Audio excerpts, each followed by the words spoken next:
Hi friends, అందరికీ నమస్కారం. Welcome back to our channel. రైల్వేలో భారీ ఉద్యోగాలండి. రైల్వే రిక్రూట్మెంట్ బోర్డు నుంచి గ్రూప్ డి సంబంధించిన 22,000 ఉద్యోగాలకు సంబంధించిన నోటిఫికేషన్ ఒకటి విడుదల కాబోతుందండి. ఈ ఉద్యోగాలకు సంబంధించి ఎలా అప్లై చేసుకోవాలి, దాని ప్రాసెస్ ఏంటి, ప్రిపరేషన్ ప్లాన్ ఏంటి, మరియు కేవలం 60 రోజులలో ఉద్యోగం ఎలా సంపాదించాలి, ఎలా మనం సక్సెస్ అవ్వాలనే దానికి ఈ వీడియోలో మీకోసం తీసుకొచ్చాను. ఎక్కడ కూడా వీడియోని స్కిప్ చేయకుండా కంప్లీట్గా డీటెయిల్స్ చూడండి లాస్ట్ వరకు. ఇక మన నోటిఫికేషన్ యొక్క ముఖ్య అంశాలు చూసుకుంటే, ఇది అన్ఎంప్లాయిడ్ యూత్కి చాలా గుడ్ న్యూస్ అండి. 22,000 పోస్టులు అంటే చాలా భారీ అండి.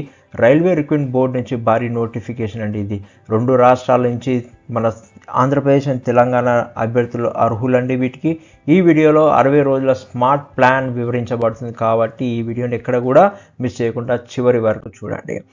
ఇక చూసుకుంటే రైల్వే రిక్రూట్మెంట్ బోర్డు వారు రీసెంట్లీ ఒక కార్జెంటమ్ రిలీజ్ చేశారండి. యాక్చువల్గా opening date for online registration and submission of applications వచ్చేసి 21 జనవరి 2026 నుంచే స్టార్ట్ అవ్వాలి. కానీ వారు ఈ డేట్స్ని రివైజ్ చేసి 31 జనవరి 2026కి పుష్ చేశారు. And closing date and time for submission of online application అనేది రివైజ్ చేసుకొని 20 ఫిబ్రవరి 2026 వరకు దీన్ని ఎక్స్టెన్షన్ చేశారు. అండ్ రివైజ్ చేసి డేట్ వచ్చేసి 2 మార్చ్ 2026 వరకు దీన్ని కార్జెంటమ్లో రిలీజ్ చేశారు. కాబట్టి మనకు 31 జనవరి రోజు నోటిఫికేషన్ అనేది విడుదల అవుతుందండి. ఇక పోస్టులు వచ్చేసి చూసుకుంటే నియర్లీ 22,000 పోస్టులు అనేది ఉంటుందండి. దేశవ్యాప్తంగా అన్ని రైల్వే జోన్లలో కలుపుకొని ఈ పోస్టులు గ్రూప్ డి సంబంధించిన పోస్టులు అనేది ఉంటాయండి. ఇక జీతం వివరాలు చూసుకుంటే రైల్వే బోర్డు నిబంధనల ప్రకారం ఆకర్షణీయమైనటువంటి జీతం ఉంటుందండి. Detailed pay scale as per 7th pay commission ఉంటుందండి. రిఫర్ అఫీషియల్ నోటిఫికేషన్ విడుదలైనప్పుడు చూసుకోండి. కానీ వాళ్ళు కార్జెంటమ్ రిలీజ్ చేసినట్టుగా ఇనిషియల్గా 18,000 రూపీస్ వరకు స్టార్ట్ అవుతుందని చెప్తున్నారండి. ఇక ఎడ్యుకేషన్ క్వాలిఫికేషన్ చూసుకుంటే 10th క్లాస్ వారు మరియు ఐటీఐ వారు ఈ పోస్టులకు అర్హులని చెప్తున్నారు జనరల్ గ్రూప్ డి నామ్స్ ప్రకారంగా. పూర్తి వివరాల కోసం మనము అఫీషియల్ నోటిఫికేషన్ కోసం వెయిట్ చేద్దాము. అది విడుదలైన తర్వాత క్లారిటీ అనేది వస్తుంది. ఇక ఏజ్ లిమిట్ చూసుకుంటే 18 ఇయర్స్ అండి. మినిమం ఏజ్ వచ్చేసి 18 ఇయర్స్ అండ్ గరిష్ట వయసు మరియు సడలింపులు రిలాక్సేషన్ అనేది ఉంటుందండి. ఓబీసీ ఎస్సీ ఎస్టీ వారికి as per government rules and regulations ప్రకారం వారికి ఏజ్ రిలాక్సేషన్ అనేది ప్రతి పోస్ట్లో దొరుకుతుందండి. ఇక చూసుకుంటే ఎంపిక విధానం వచ్చేసి ముందుగా CBT computer based test online పరీక్ష కండక్ట్ చేస్తారండి. తర్వాత పీఈటీ ఫిజికల్ ఎఫిషియన్సీ టెస్ట్ అనేది కండక్ట్ చేస్తారు. తర్వాత డాక్యుమెంట్ వెరిఫికేషన్ జరుగుతుందండి. డాక్యుమెంట్ వెరిఫికేషన్ జరిగే రోజు వరకు మన దగ్గర కంప్లీట్గా ఒరిజినల్ డాక్యుమెంట్స్ అనేది ఉండాలి. ఎవరైతే క్వాలిఫైడ్ అయ్యి సెలెక్షన్ అయిన వారు ఖచ్చితంగా ఒరిజినల్ డాక్యుమెంట్స్ తీసుకెళ్ళి అక్కడ చూపించాల్సి వస్తుంది. దాని తర్వాత మెడికల్ ఎగ్జామినేషన్ అనేది చేస్తారండి. ఇక అప్లికేషన్ అనేది ఎలా చేయాలి? కేవలం ఆన్లైన్లో మాత్రమే దరఖాస్తు చేసుకోవాలండి. ఆర్ఆర్బి అఫీషియల్ వెబ్సైట్ నుంచే అప్లై చేయాలండి. ఇక ఉద్యోగానికి సంబంధించిన లొకేషన్ చూసుకుంటే దేశవ్యాప్తంగా ఆల్ ఇండియాలో అన్ని రైల్వే జోన్లలో ఖాళీగా ఉన్నాయి. మన సికింద్రాబాద్, విశాఖపట్నం అండ్ విజయవాడ డివిజన్లలో కూడా ఉద్యోగాలు ఉండవచ్చని అవకాశంగా చెప్తున్నారు. ఇక ఎగ్జామ్ ప్యాటర్న్ చూసుకుంటే మొత్తం సమయం వచ్చేసి 90 మినిట్స్ ఉంటుందండి. మొత్తం మార్కులు వచ్చి 100 మార్క్స్కు పేపర్ ఉంటుందండి. అండ్ నెగిటివ్ మార్కింగ్ వచ్చేసి 1/3 ఉంటుంది. కాబట్టి ఎవరైతే క్వశ్చన్ మీద కాన్ఫిడెన్స్ లేని వాళ్ళు దాన్ని క్లిక్ చేయకుండా వదిలేయడమే చాలా బెటర్ అండి. లేదా నెగిటివ్ మార్కింగ్లో మనము పర్సెంటేజ్ ఆఫ్ మార్క్స్ అనేది లాస్ అవుతాం. కాబట్టి 1/3 ఆఫ్ మార్క్స్ లాస్ అవుతాం. ఇక సబ్జెక్ట్స్ సిలబస్ చూసుకుంటే జనరల్ ఇంటెలిజెన్స్ అండ్ రీజనింగ్ వచ్చేసి 30 క్వశ్చన్స్ ఉన్నాయండి. మ్యాథ్స్లో 25 క్వశ్చన్స్ ఉంటాయి. జనరల్ సైన్స్లో 25 క్వశ్చన్స్ ఉంటాయి.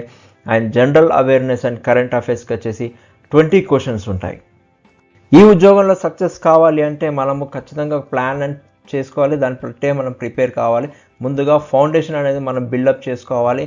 దానికి సంబంధించిన సమయం వచ్చేసి 30 రోజులు అండి. ఆ 30 రోజులలో మనము న్యూమరికల్ అండ్ గణితం సంబంధించిన numbers, percentages, profit and loss సంబంధించిన అన్నీ కూడా ఫార్ములాస్ మీద మనం పట్టు అనేది సాధించాలి. దాని తర్వాత రీజనింగ్ వచ్చేసి 30 మార్క్స్ క్వశ్చన్ పేపర్ కాబట్టి coding, decoding, blood relation and directions and diagrams సంబంధించిన అన్ని సిలబస్ని మనం ఖచ్చితంగా చదువుకోవాల్సి ఉంటుంది.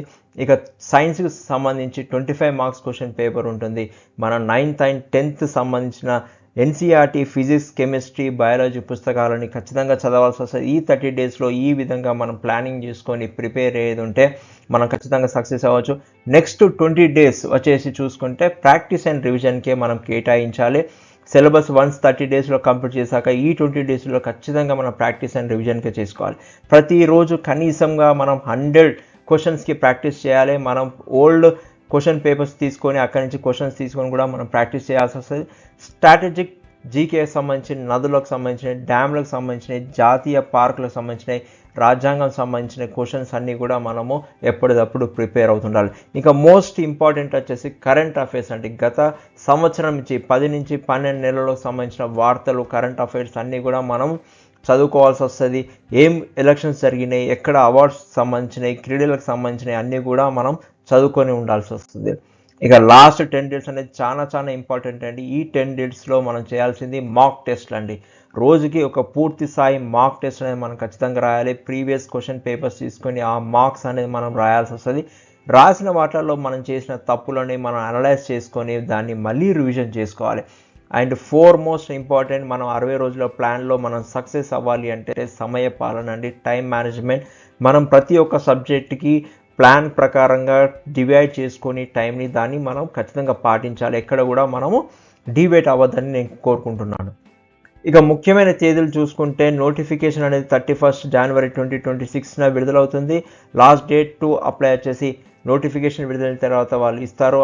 అలాగే మనకు కార్యజెండంలో ఇచ్చిన దాని ప్రకారంగా చూసుకుంటే 2 మార్చ్ వరకు ఉంది అండి టైము. వెంటనే అప్లై చేసుకోవడానికి సిద్ధంగా ఉంచండి. మీకు కావాల్సిన డాక్యుమెంట్స్ అన్నీ కూడా రెడీ చేసుకొని పెట్టుకోండి. అండ్ మనం చేసేది ఆన్లైన్ అప్లికేషన్ కాబట్టి మనం డాక్యుమెంట్స్ అన్నీ కూడా ముందుగానే స్కాన్ చేసి అప్లోడ్ చేసి పెట్టుకోవాలని కోరుకుంటున్నాను. ఇక ఎవరైతే ఈ పోస్టులకు సంబంధించి అప్లై చేస్తున్నారో వారందరికీ కూడా all the best to all the job aspirants అండి. మరిన్ని జాబ్ అప్డేట్స్ కోసం మా ఛానల్ని సబ్స్క్రైబ్ చేసుకోండి. మీకు వీడియో కనుక నచ్చినట్టయితే లైక్ చేయండి, షేర్ చేయండి ఫ్యామిలీ అండ్ ఫ్రెండ్స్ మెంబర్స్కి. మీకు ఏమైనా సందేహాలు ఉంటే వరకు మీరు కామెంట్స్ బాక్స్లో ఖచ్చితంగా కామెంట్ చేయండి.